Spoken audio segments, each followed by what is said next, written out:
happening? KUGAN CASSIUS Eiffel TV, Macklin's Gym Marbella, MTK Global. Making some coffee. Yeah, I need it. We've been doing some tours. Last time was in Doncaster, and I'm just tired. Give a lot of energy. It's good. It's good meeting the fans and that. So yeah, give a lot of energy. I'm tired, so I'm just trying to liven up again because we're gonna do a meet and greet photo shoot with Mayweather when he comes. So it's good, man. I just want to have some energy because I know people have been waiting and that to meet us. To give them a little something back. Have you met Mayweather before? Nah. Oh, so this is the first time? Yeah, it feels like I know him. You know social media and stuff, right? Yeah. It gives you that connection, like you feel like you know someone before you met them. So I'm familiar. He's a legend in the boxing game, so I feel like I know him, but I never met him. So it'll be interesting to see what he's like face to face. You know, I had a little dig about your fight yesterday, didn't you? Yeah? Yeah. You know about it? Nah, everyone does. Not just him. It wasn't actually about the fight, it was about the gate. He said he hasn't got to sell 90,000 to make 75 million on the gate. He hasn't? Yeah, he hasn't got to sell 90,000 to make 75 million on the gate. Yeah, I think because of the pay-per-view, they do $100 a pay-per-view and stuff like that. It's a bit different here. Imagine me charging £100 for a pay-per-view buy. People will be going nuts. So yeah, it's a different market, you know what I mean? But from what I'm doing, I'm happy, and what he's doing, I hope he's happy.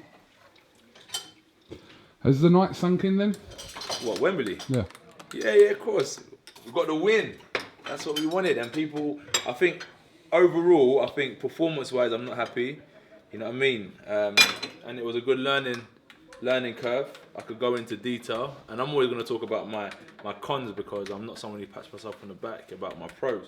So performance-wise, I'm not too happy. But other than that, entertainment-wise, eyes on boxing, all of these things were ticks. So I'm happy that boxing takes another step forward, and I'm involved in it right now because it's booming.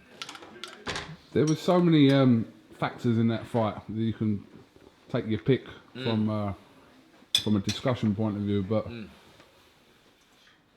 that round 6 seemed a crucial round for the whole fight, didn't it?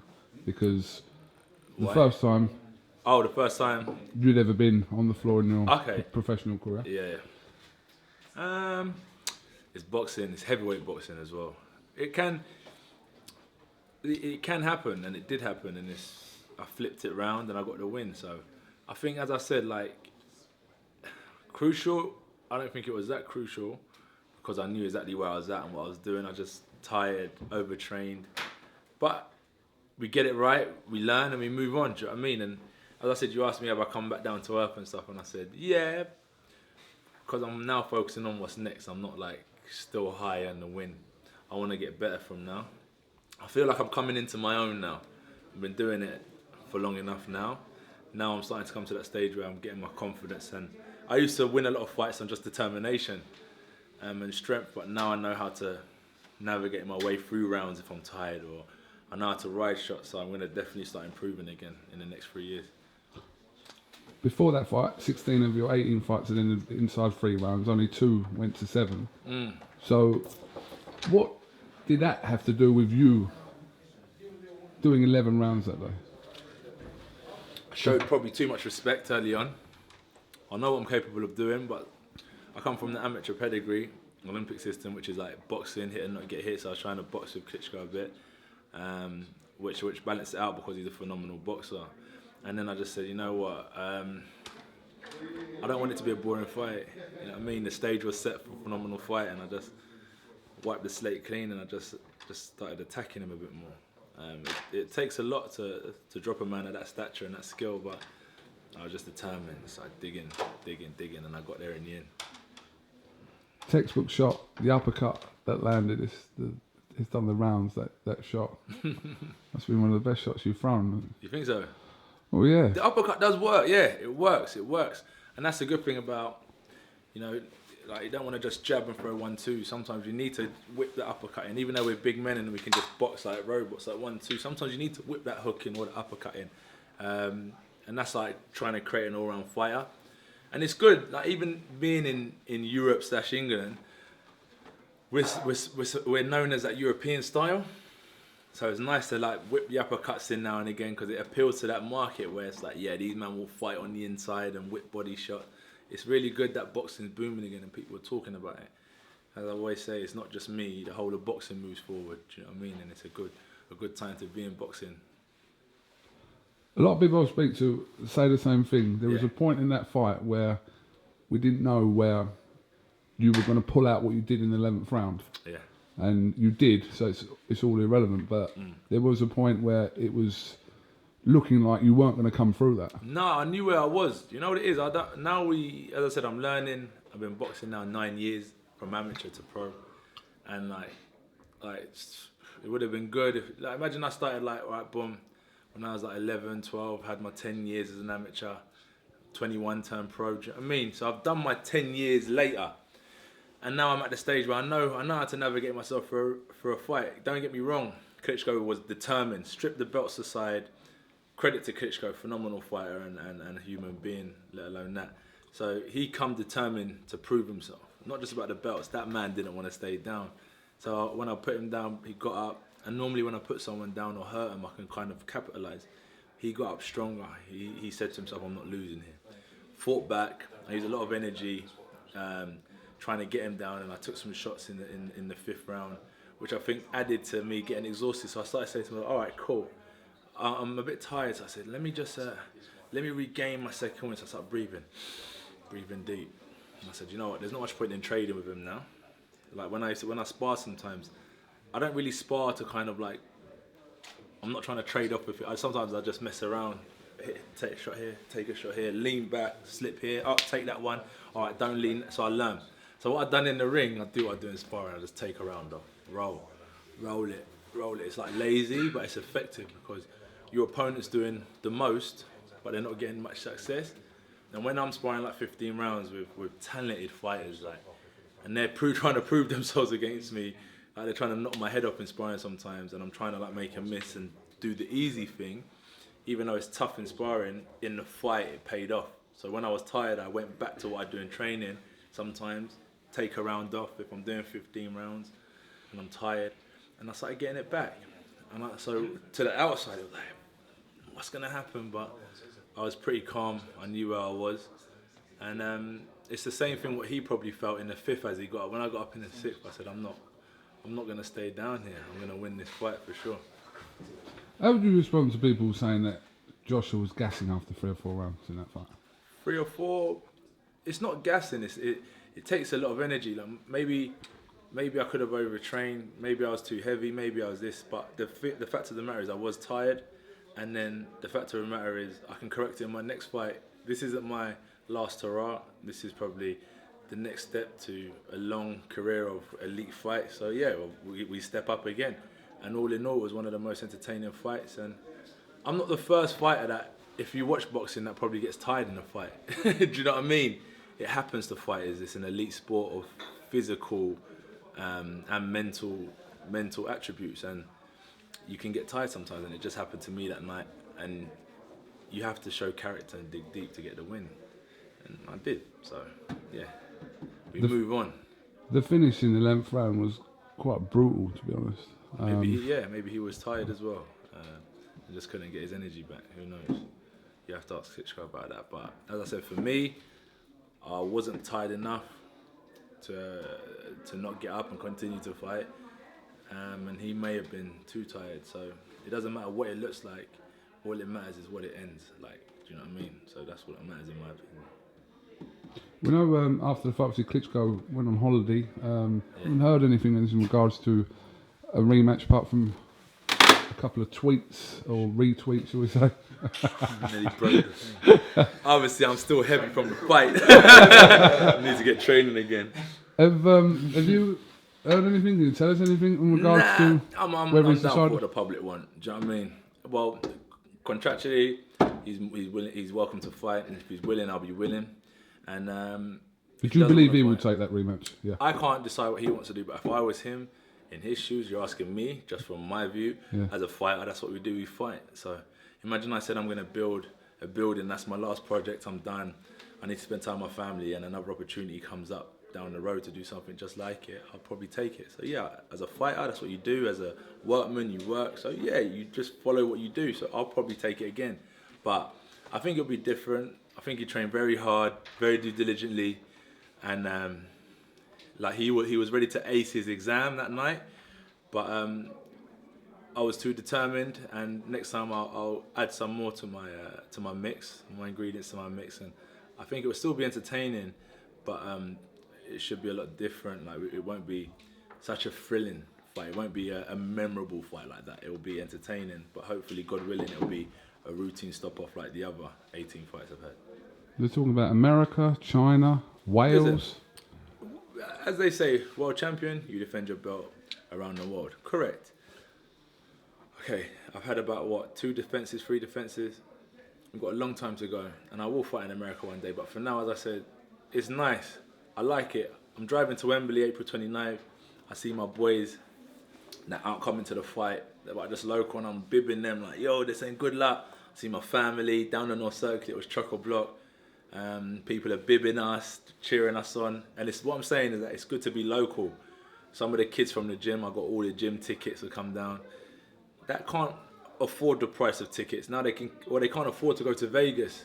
Do you know what I mean? So a little £10 in an Uber, 20 minutes down the road, they can come to watch a heavyweight title fight. So that's why I'm not in a rush to just say, yeah, America's calling, because it's nice to have boxing here and people can experience it who's local, because I'm a local boy, and that's good. And then when the time's right, when we've had enough fun here, we'll look at what's stateside. But right now the formula works here. Boxing is booming. What we're doing here is reaching a global market. So I don't think we need to be in a hurry to change it.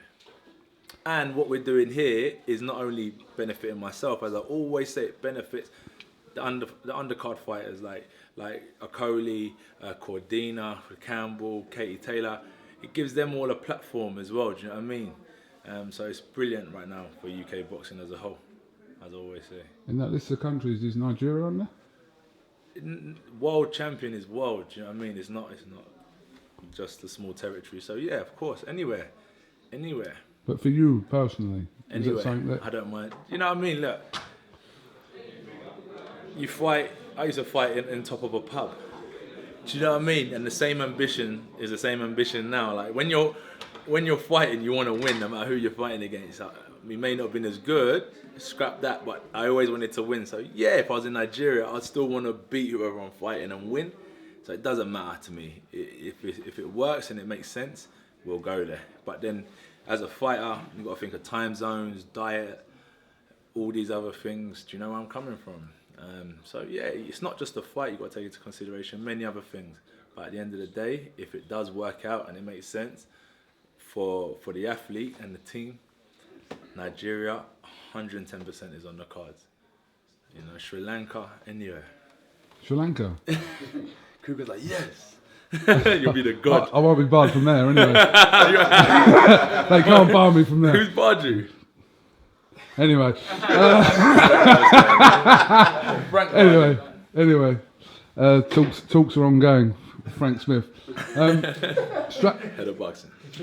Straight after the fight, the thing that people really caught on to was the fact that, was that a call out of Fury, or was that just putting it out there? What was it? However way you want to take it, I think that as heavyweights, we have to fight, and that's it. So yeah, I've heard a lot of people say, I'd love for you to fight him, and most of my fights have been generated because of the public demand. So it's a fight that the public probably want to see, one of many, and it's UK. It's another fight that we can bring to the UK. He's done great in his career, undefeated, entertaining, talks a lot, and I heard my name pop up in that talk, so I just addressed it on the stage just to show that I'm aware and I'm willing when the time's right. So yeah, for sure, as soon as he's ready and we can get something in motion, we'll be ready to put up a good fight, and let the business people do the business, and we'll take care of the ring. Do you agree that's the biggest fight you can have? Today? I think what I learned is that it's not what happens in the ring makes big fights. So I don't know. If it's going to be an entertaining, explosive fight, yeah, but if it's going to be a boring fight, no. That fight with Klitschko is what people want to see, entertainment. So, like, the stage could be set, the press conference can be unbelievable, the gloves are off can be phenomenal, but if the fight's boring, it don't live up to the hype. So I don't know what that fight will be like until it happens. But the stage will be set for a good fight, just like the Klitschko one. And even though we didn't do all the other things I just talked about, we exceeded expectations. And what are they calling it? One of the most memorable fights in the last, I'm going to say 40 years, so my legacy lives on. But I heard 20 years or so. Do you know what I mean? So, you know, with Fury, I guarantee it'll be entertaining. But I just hope that once all the entertainment's done and it's just me and him in the ring, it lives up to expectations. That's what boxing's about. That's what fighting's about.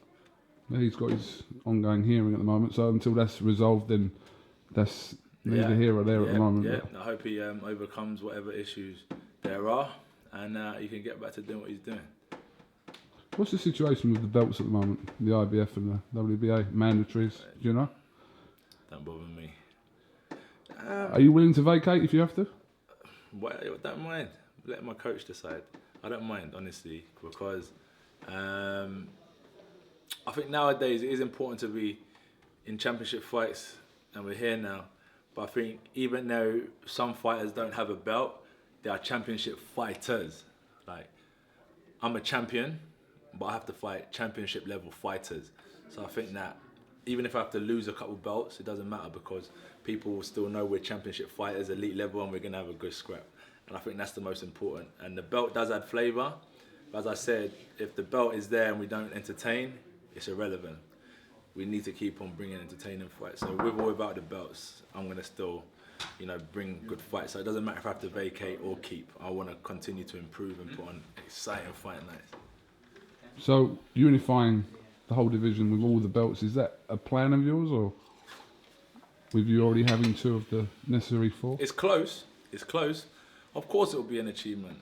But yeah, it is what it is. There's a lot of politics and there is a lot of belts, mandatories and so on. So it probably will happen one day, for sure. But as I said, there is a possibility of having to vacate a belt, so it might slow it down. So right now, I'm just going to focus on the next fight and whatever that is with whatever belt. Do you know what I mean? I've got enough going on in my life. I can't get too caught up in the politics of who has belts and where they're going.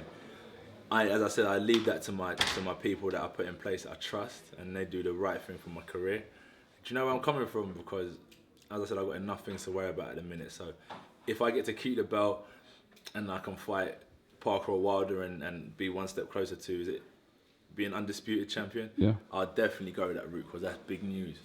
But if I have to vacate one, it's no problem, because it just puts a little bump in the road, but we're still on track. But Pulev is an option for you this year? Yeah, no belt, but yet again, it's part of fulfilling my IBF obligations. Do you know what I mean? So there's some fights that I have to do, and it's just part and parcel of being a champion. So yeah, whatever.